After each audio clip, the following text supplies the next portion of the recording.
দেখুন, আজকে আমার ফেজ শিফটার টপিকের উপর সর্বশেষ ক্লাস। এর মাধ্যমে আমি ফেজ শিফটার টপিকটি শেষ করব এসি সার্কিটে। তো আমি বলবো যে ফেজ শিফটার টপিকে যারা একদম নতুন, তারা এর আগেই এসি সার্কিট এই বাংলা টিউটোরিয়াল প্লে লিস্টে এর ঠিক আগের ভিডিওটি আমার ফেজ শিফটারের বেসিক ভিডিওটি, ঠিক আছে, সেই ভিডিওটি একটু দেখে আসুন, তারপরে এখানে আসুন। তো এখানে দেখুন, আজকের প্রবলেমে আমি আজকের কোশ্চেনে আমি একটি প্রবলেম, দুঃখিত, আজকে আমি একটি প্রবলেম দিয়েছি যেখানে আমি চাইছি হলো calculate the amount of phase shift produced at 2 kilohertz. আর এখানে সার্কিট দিয়ে দিছি। এখানে আমার 150 ohm resistor, 10 millihenry inductor, 100 ohm resistor, 5 millihenry inductor. এই সাইডটা আমার ইনপুট সাইড, আর এই যে এই সাইডে যে প্রান্ত খোলা, এটা হলো আউটপুট সাইড। এই প্রান্তে খোলা প্রান্তটা ইনপুট, আর এই সাইডেরটা আউটপুট। অর্থাৎ আউটপুটে আমার কতটুকু ফেজ শিফট হয়েছে ইনপুটের সাপেক্ষে, সেটাই আমার বের করতে হবে। তো তার জন্য প্রথমত আমি এখানে একটা ইনপুট ভোল্টেজ আমি ভিআই ধরে নিচ্ছি। আর আমাদের যে কাজগুলো করতে হবে, এখানে যেহেতু ইন্ডাক্টর ভ্যালু দেয়া আছে, এগুলোকে আমার কিসে কনভার্ট করতে হবে? অবশ্যই ইম্পিডেন্সে কনভার্ট করতে হবে। অর্থাৎ 10 মিলি হেনরি আমার ইন্ডাক্টরের ফর্মুলা হচ্ছে জে ওমেগা এল। তাহলে জে ওমেগা এল যদি হিসাব করি, আমাদের 10 মিলি হেনরির জন্য আমার আসতেছে, দেখুন, 10 গুণ 10 ইনভার্স 3 গুণ 2 পাই ইন্টু ওমেগা হচ্ছে আমার 2 কিলোহার্টজ দিচ্ছে। তাহলে 2 ইন্টু 10 ইনভার্স 3 এত ইন্টু আই। আমি আরেকবার হিসাব করে নিচ্ছি, 10 গুণ 20, 10 গুণ 2 গুণ 2 পাই।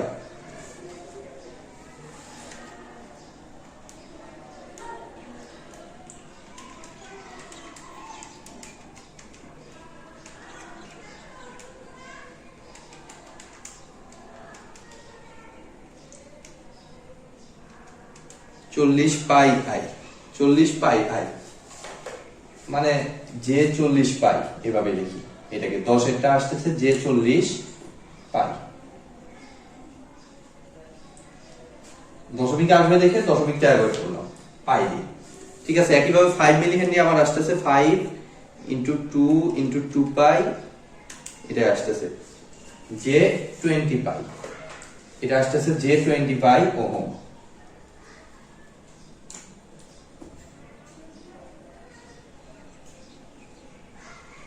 এখন ধাপে ধাপে আমরা কাজ করব। প্রথমত আমি ইকুইভ্যালেন্ট ইম্পিডেন্স গুলো বের করে নেব, এগুলোকে ছোট করে নেব, ঠিক আছে। 100 ওহম, যে 20 পাই আর যে 40 পাই, এদের মধ্যে ইকুইভ্যালেন্টটা হিসাব করলে আমাদের 100 এর সাথে যে 20 পাই সিরিজ, 100 প্লাস 20 পাই আই, এই দুটো সিরিজ, তার সাথে আমার 40 পাই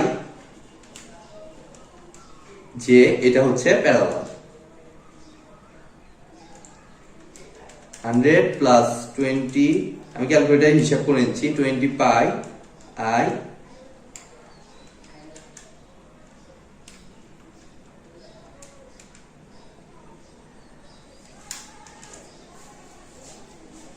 এইটুকুতে হিসাব করলে আমাদের যে ভ্যালুটা আসে, সেটা আসে হলো, আমি 150 ওহম যা আছে তাই রাখলাম, আর ওইটুকুকে ইকুইভ্যালেন্ট ইম্পিডেন্স করে নিলে আমাদের আসতেছে, ওইটুকুকে ইকুইভ্যালেন্ট ইম্পিডেন্স করে নিলে আমাদের আসতেছে, দেখুন, 34.683, 34.683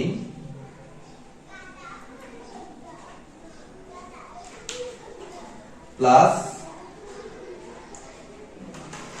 যে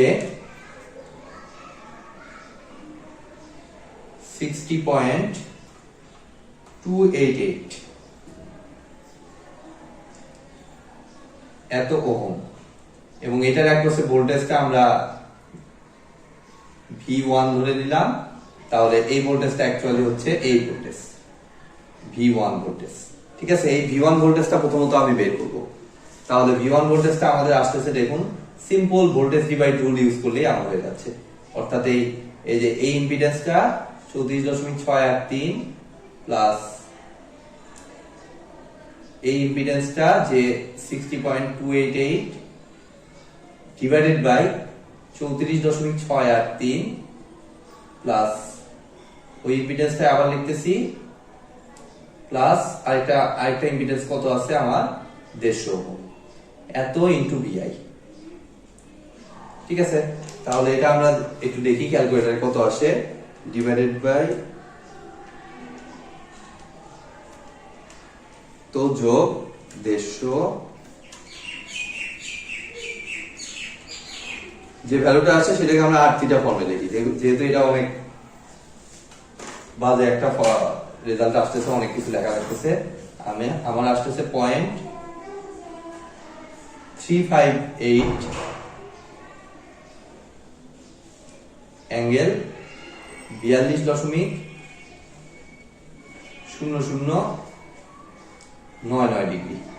ঠিক আছে, সিম্পলি আমরা V1টা পেয়ে গেলাম। এবার দেখুন, যে V1 পাইলাম, কেন আমরা এক করলাম, কারণ এই V1 থেকে ভাগ হয়েছে আবার Vout। Vout হচ্ছে আমার কত হবে সেটাই আমরা বের করব। Vout হচ্ছে এই যে এটা প্লাস মাইনাস এটা হচ্ছে Vout।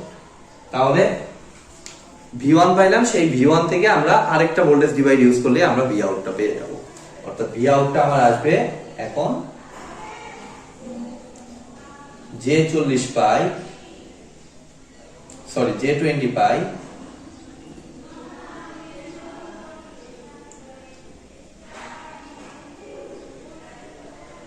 divided by J20 pi plus 100 into V1 কত আমাদের 0.358 অ্যাঙ্গেল 42.0099 ডিগ্রি। ব্যাস, এটা জাস্ট একটু ক্যালকুলেটর হিসাব করে নিই আমরা। তাহলে ইনটু 20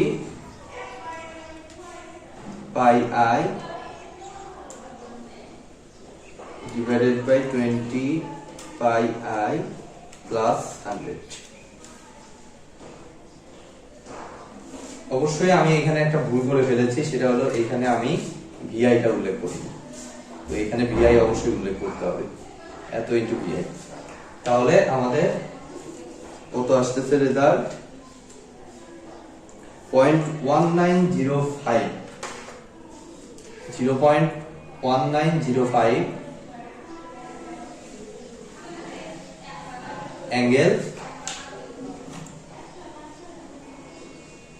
99.868 ডিগ্রি, 99.868 ডিগ্রি। অর্থাৎ এখানে ফেজ শিফট হচ্ছে 99.868 ডিগ্রি লিডিং ফেজ শিফট, যেহেতু প্লাস আসছে। এই তো এই কোশ্চেনটির সলিউশন। তো আজকের মতো ভিডিওটি এই পর্যন্তই। ভিডিওটি যদি ভালো লেগে থাকে অবশ্যই ভিডিওতে একটি লাইক দিবেন, বন্ধুদের সাথে বেশি বেশি শেয়ার করবেন, আর চ্যানেলে নতুন হয়ে থাকলে অবশ্যই চ্যানেলটি সাবস্ক্রাইব করবেন। ধন্যবাদ।